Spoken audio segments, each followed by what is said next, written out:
So this will be our part 2 ng method, whereas we'll be discussing how to access method from other classes, and then also we'll be discussing method overloading. Hi.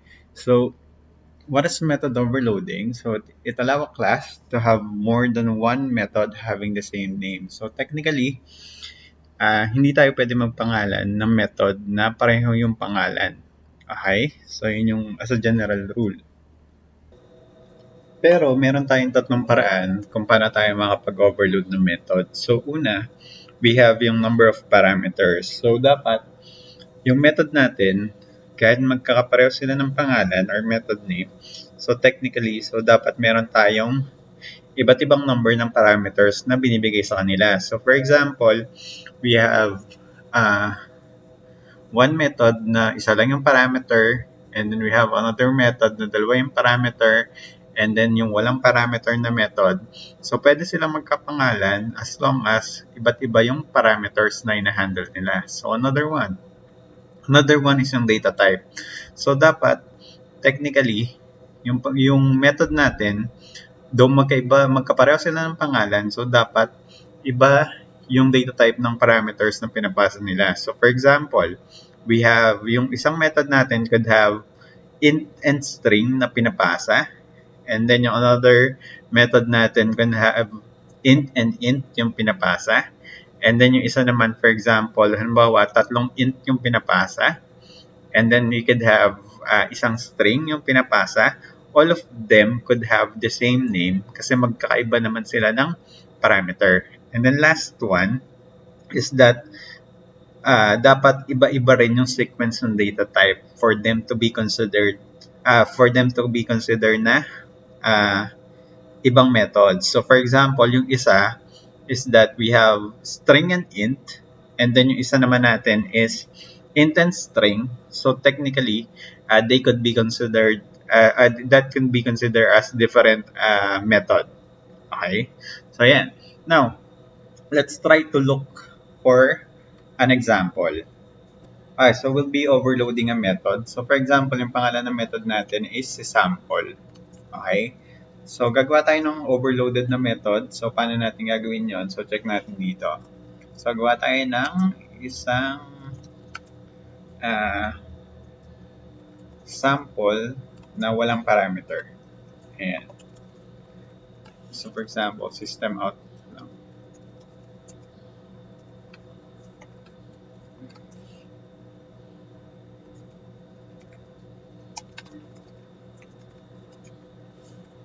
Okay, so we have one method. So ito na.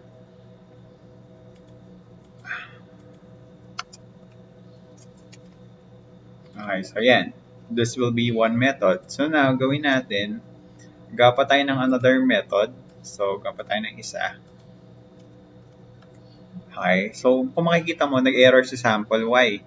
Kasi hindi pwede na, ayan, magkapareho sila ng pangalan. So, technically, for us to do this, for us to overload the method, so dapat, yung isang sample natin is pwede nating bigyan ng ibang parameter. So, for example, this one is nag-handle siya ng integer kunyari. So, gawa tayo ng isa pang method dito. And then, papasa nyo kunyari si 5. Okay? And then, see this one. This will display lang yung value. Okay? So, ayan. Yan. So, di-display niya lang sa 5. So, check natin. So technically, so yan. So, nag-run na to. And our output will be we have method overloading, and then we have 5. So, ito. So, another one, di ba sabi doon, is we could have different sequence on data type. Okay? So, gawa pa tayo ng isa pa. Okay. So, kunyari yung isa is that yan, tamo, error uli kasi we'll be having same parameters. So, pwede natin gawin dito, di ba sabi kanina, as long as you have different number ng parameters, so pwede. So, ayan. So, kunyari itong isang tatlo yung parameter na hinahandle. As we can see here, wala tong error. Okay? I-call natin to. So, for example, i-handle niya si 5, si 10, tsaka si 15. And then, gawin natin sa kanila, i-add lang natin sila. Okay? So this will be good.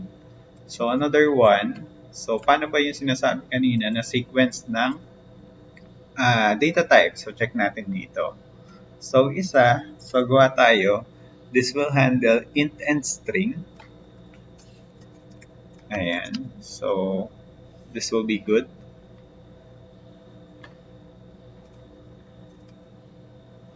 I-concatenate na lang natin para maging string. So, next one. Gawa tayo ng isa pa. Kung makikita mo dito, error to. Pero if you could have a method na magkaiba yung sequence ng parameter or ng data type, so this will be effective or this will work. Okay. So as we can see here, we have another method. So ginawa natin dito, yung isa is int string yung ina-handle, yung isa naman is string int. So technically, i-consider niyo siya na compiler mo as different method name. Okay? So, subukan natin i-access. So, we have sample. Yung una is we have a string. And then, this will handle integer. And then, yung isa naman, so we have int. And then, i-handle na yung string. Okay, so, this one will be dito. And then, this one will be dito. So, check natin. Our output, so yan. Our output will be 10 Jake, 10 Jake. Why? Kasi dito, as we can see, dito sa output natin, hindi naman natin change kasi ito eh. Okay? Kaya yung output niya is 10 Jake, 10 Jake pa din.